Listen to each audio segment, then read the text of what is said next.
yours a seat. This week, you may have noticed Halloween happening, but around that whole, celebration, there's actually a whole history of a whole range of days. All Hallows Eve, Halloween, and then All Saints Day comes after that, and All Souls Day. Now, this is All Saints Church, so traditionally we remember All Saints Day, and what it has come to signify in many church traditions is a time to pause and remember loved ones that we have lost, people that have passed on, and we remember and hold that grief. And then this week we also look ahead to Parihaka, Day of Commemoration, and again a time of tears as we remember the injustices that were done by the settler government, by the pain that was inflicted. And so today, the reading that we are going to look at is one where Jesus weeps. And I want to have a look at this passage and reflect, what can we learn from it? What can we learn as we go about our daily lives and suffer grief as we lose loved ones, and we suffer grief and anger as we see injustice in the world? So I'm going to read you this passage from John. When Mary arrived and saw Jesus, she fell at his feet and said, "Lord, if you had only been here, my brother would not have died." And when Jesus saw her weeping and saw the other people wailing with her, a deep anger welled up within him, and he was deeply troubled. "Where have you put him?" he asked them. They told him, "Lord, come and see." And then Jesus wept. The people who were standing nearby said, "See how much he loved him." But some said, "This man healed a blind man. Couldn't he have kept Lazarus from dying?" Jesus was still angry as he arrived at the tomb, a cave with a stone rolled across its entrance. "Roll the stone aside," Jesus told them. But Martha, the dead man's sister, protested, "Lord, he's been dead for 4 days. The smell will be terrible." And Jesus responded, "Didn't I tell you that you would see God's glory if you believe?" So they rolled the stone aside. And then Jesus looked up to heaven and said, "Father, thank you for hearing me. You always hear me, but I said it out loud for the sake of all these people standing here, so that they will believe you sent me." And then Jesus shouted, "Lazarus, come out." And the dead man came out, his hands and feet bound in grave clothes, his face wrapped in headcloth. Jesus told them, "Unwrap him and let him go." I think the first thing to take away from this passage is Jesus, who is fully God, fully human, weeps. And in Western culture in particular, and in many other cultures, we despise outward displays of emotion like this. You are not allowed to cry, and you're certainly not allowed to cry in public. And I just want you for a moment to think of encountering someone that you respect and seeing them not with, wee dabble, moist eyes. Imagine seeing them really heaving, weeping. And it's uncomfortable to even imagine it. It's like, oh, people weeping, what do we do with that? And so in our culture, we have squished down permission to weep, permission to cry. The other day, my daughter said to me, "I can't wait till I'm a teenager because then I won't cry anymore." Where has she learned that from? This is our culture. And so I had to break it to her. "No, you still cry. In fact, sometimes as a teenager, you cry even more." She said, "But yeah, you don't cry when you hurt yourself." I'm like, "No, if it's really bad, you still cry." But this is our culture. When you grow up, you have to stop crying. And here is Jesus weeping. And weeping, he even knows what's coming. And he's still in this moment, feeling his full emotion and displaying it. He's weeping. And here's the first invitation from this passage. It is okay to weep. It is okay to cry. And in fact, as we go through this, unpacking this a little bit more, it's good to cry. And it's really useful to cry, because it leads to something, I think, far better. This week I came across a Lutheran minister in the United States, Peter Marty, And he makes this observation coming out of this passage. A human is the only animal that is struck with the difference between what things are and what they ought to be. Other animals can whimper and whine, but crying involves the production of tears, and humans are uniquely disposed to produce tears when life isn't what they expect or imagine it to be. I read this, and my first thought is that true? And so I checked. The shedding of emotional tears is a solely human feature, as non-human animals do not generate tears to express emotion. It's always good to check your sources. Is that true? But I think the way that he puts this grieving is so beautiful. The difference between what things are and what they ought to be. And then, we're able to produce tears when life isn't what we expect or imagine it to be.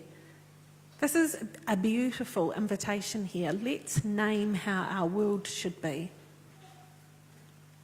Let's name how humans should experience life in all its fullness. And let's be okay with grieving when it's not like that. The suffering that is happening in the world. And I think this is really beautiful and can lead to something really incredible. When we see Jesus crying, in two instances, he then goes on and does, incredible things after the tears. He heals Lazarus, he raises him from the dead. And then there's another passage, flick back. This is again Peter Marty. In the Bible, when Jesus weeps, it's either in reaction to the grief of another or it's his grieving disappointment over this broken world. When he sees Mary weeping over the death of her brother Lazarus, he begins to cry. When he weeps over Jerusalem, a city that didn't seem to know what makes for peace, it is as if he were crying over human malpractice the world over. How relevant today with what is happening in Israel? How does God respond to that? There's tears. This is the passage that's being referred to here. And I want you, this is unbroken, I haven't edited any of it out. What does Jesus do in response? As Jesus came closer to Jerusalem, he saw the city ahead. He began to weep. How I wish today that you, of all people, would understand the way to peace. But now it is too late, and peace is hidden from your eyes. Before long, your enemies will build ramparts against your walls and encircle you and close you in on from every side.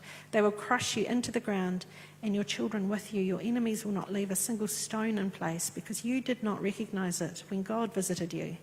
And then Jesus entered the temple and began to drive out the people selling animals for sacrifices.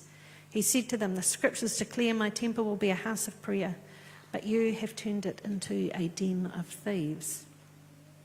Before Jesus acts, he feels the emotion and he weeps. He weeps at the injustice.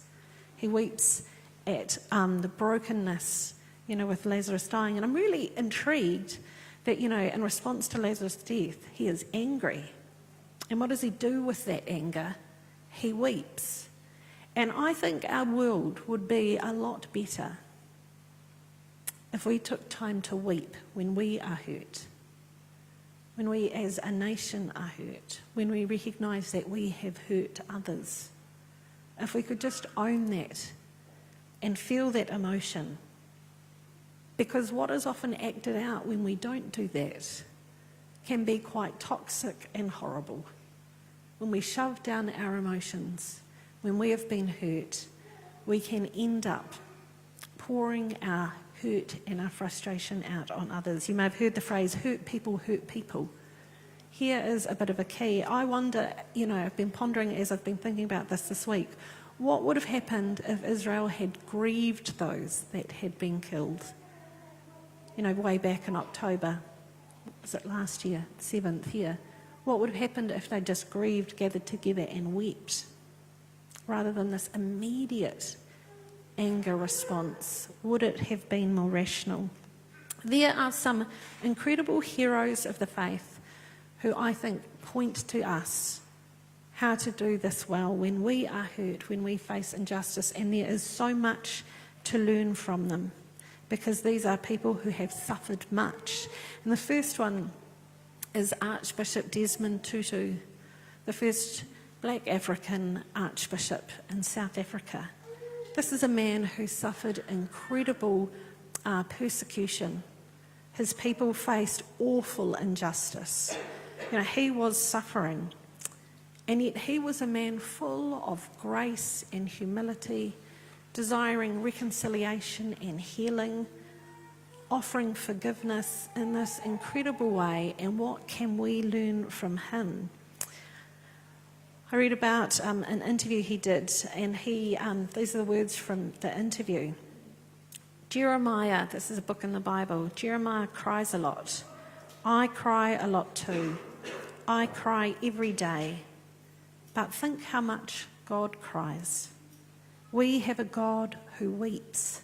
So I cry a lot and always have. But I also laugh a lot too.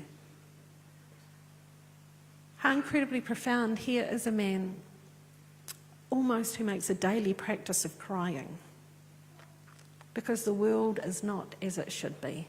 The world is broken. He has suffered pain and injustice, and his response has been to cry, to name the pain, to cry, and then out of that, this incredible beauty that I think is supernatural, a gift from God as we bring our tears to God. It is something we can all learn from.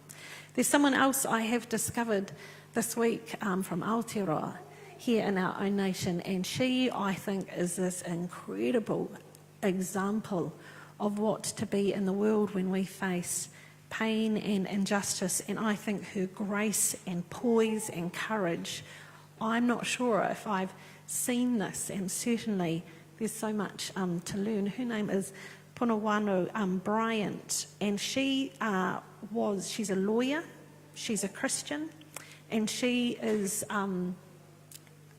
led the discussion between the government and Parihaka about the apology from the government and the process of reconciliation. And she was the lead negotiator there, going backwards and forwards to talk about how big the compensation package would be. And then once the negotiations had settled and the government came to Parihaka, she was the person who spoke.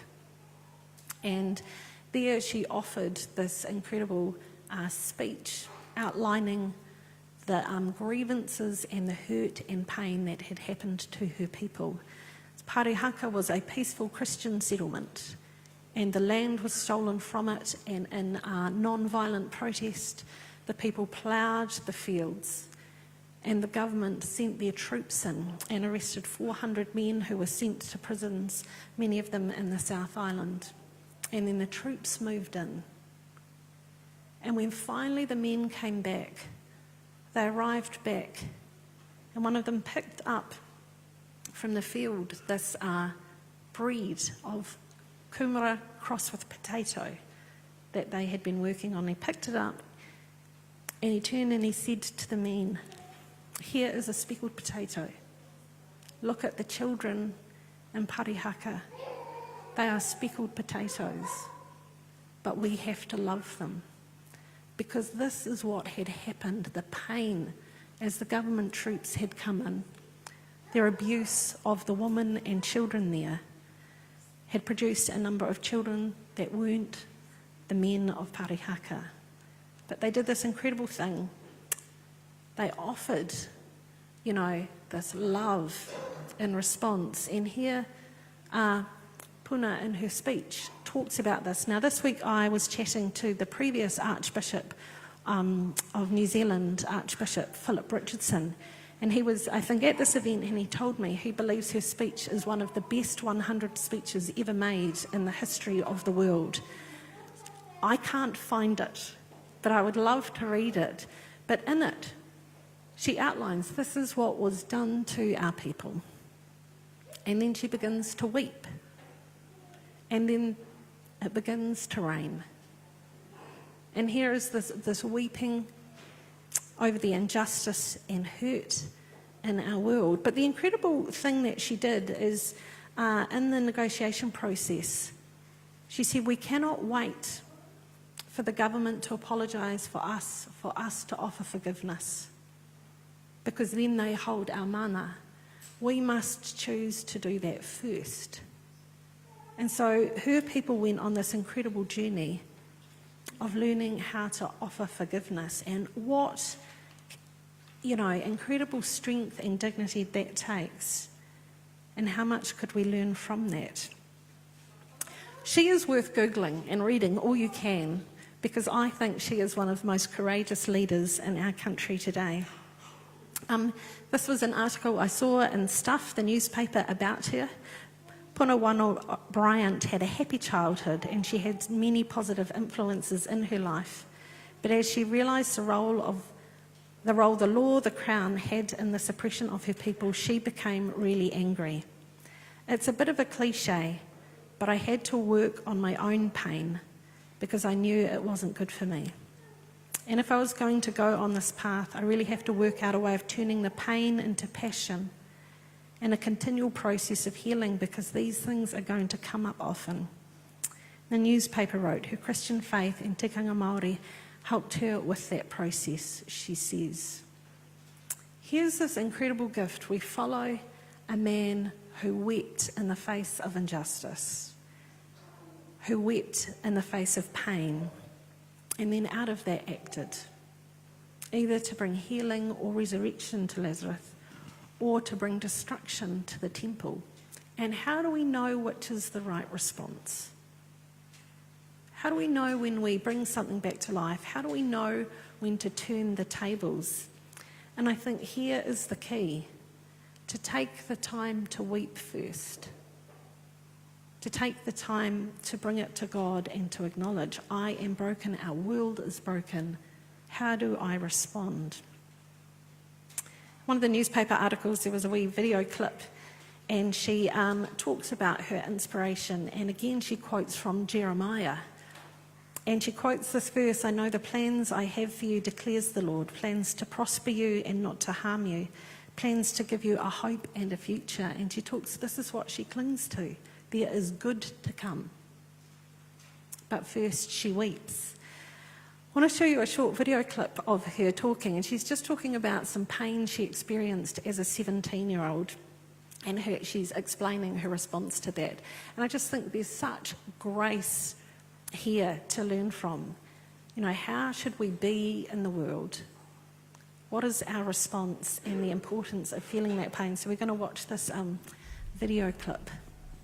When I was in my seventh form, I received a bursary award from Mamanui Rugby Squash Club, and they had a sponsors day, corporate sponsors day, a golf tournament, and they asked me to attend the end of that evening so they could give me my bursary award. It was $500 or something, a lot back then for me.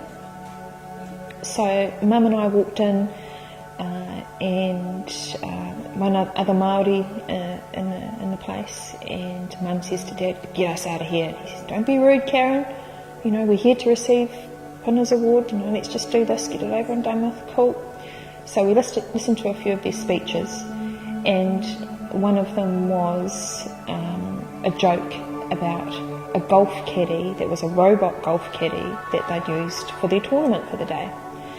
And, how did your golf caddy go, the robot? Oh, yeah, it was a bit too much glare though, it sort of, distracted us from our play, and, we should have painted the robot caddy black then. Oh, no, we'll just steal everyone's golf balls. So it's like, right, that's really racist. Okay, Mum and I are one of 3 Māori in this whole place. And now I have to get up with my head high and be respectful and receive this award. So Mum's glaring at Dad, and he's like, just get it over and done with. So I went up, received the award, spoke only in te reo. That was my little statement. Tapu mana motu ake, and we went home. And then Mum and Dad, Mum was angry. She just wanted to rip the proverbial what. And they empowered me. They said, look, you need to figure out a way of dealing with this, so that there's a solution here. Kei a koe. So I wrote a letter to the chairperson, sent the cheque back, said how it made me feel.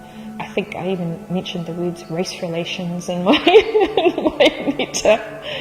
And said, this is not a good example of race relations in this country, something like that, oh my gosh. And they sent a letter back and they apologised for the way I felt, but not for what had happened. And so that, I guess that continued sense of injustice, that even if when something is wrong, that you hold your head high, do the right thing in the moment, that you then, you're then courteous in your response, seeking some kind of reciprocal respect, that it doesn't always happen that way. And what a huge lesson that is. And so then do you, out of your own pain and injury, keep going back? I'll write him another letter then, and I'll really lay it on thick. And no, there needs to be a point in our journey where the injury becomes inspiration. And we will never forget, in my karaua teru kōrere, he was concerned because I was too optimistic that I would forget, ka wareware koutou, kai o ima, te hītori o ngā mātua tūpuna, te mama I pai atu ki ngā mātua tūpuna. He take tino nui tēnā, and he would always remind us, he'd say, you fellas are going to forget. Well, we never will. We never forget. I will teach my daughter, I will teach my children what happened. But we need to balance that out with the stories of inspiration.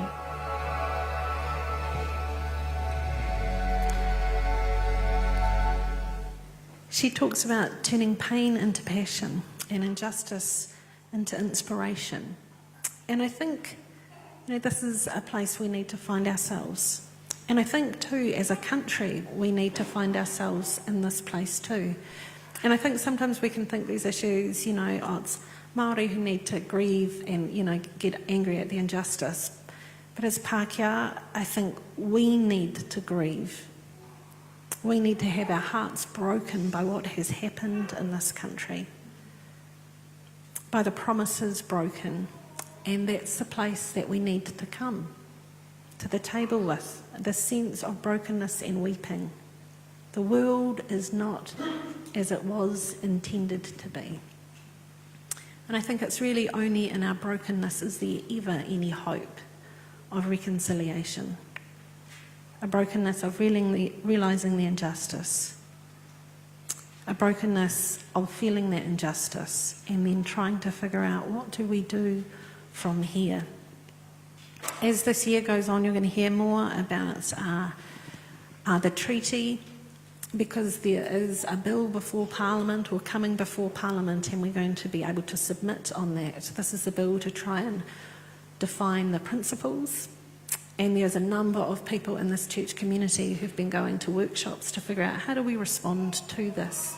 So you're going to hear about that, but I encourage you in your own time to go and read about that too, and to take the time to process it and to weep, because injustice has happened in our land and we need to acknowledge that and weep.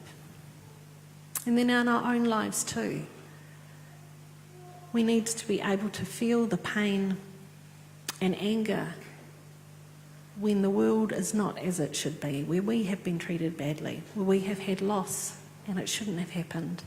And we need to let ourselves weep, because it's out of that place that then we find hope and courage and the love of the Creator of the whole universe to show us a new way forward. So we're just going to have a few moments in silence. It's going to be, a chance to talk to God. I was just thinking, sometimes people tell me I can't come to church because whenever I come to church I cry. It's quite common in church, but I think this is actually one of the healing things God does for us. Let us cry and let go of the pain and suffering. So I am going to pray. If you sit there weeping, don't worry, no one else can see you. It's fine. If you sit wailing, that's fine. We're all prepared for it emotionally now.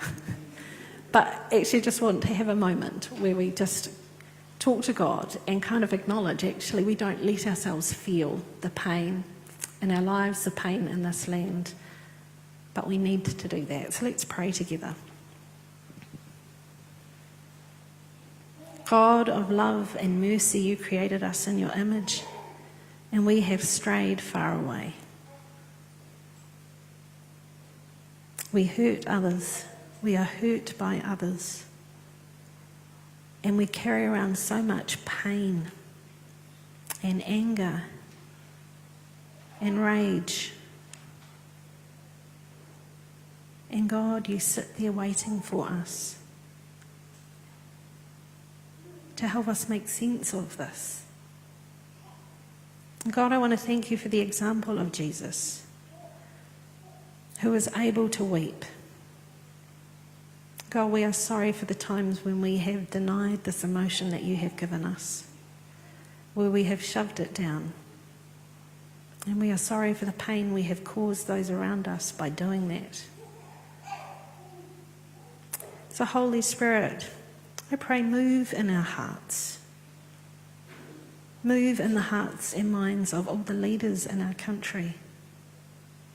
May we be a country that does not bury the hard emotions, but a country that weeps in the face of injustice. And God, may it start with us here as individuals. So we invite you to come and be present with us today. May we be bold enough to remember that which we have tried to shove down.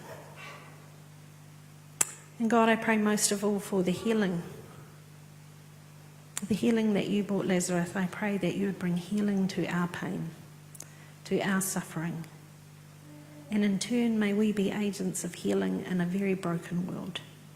So come and meet with us, we pray.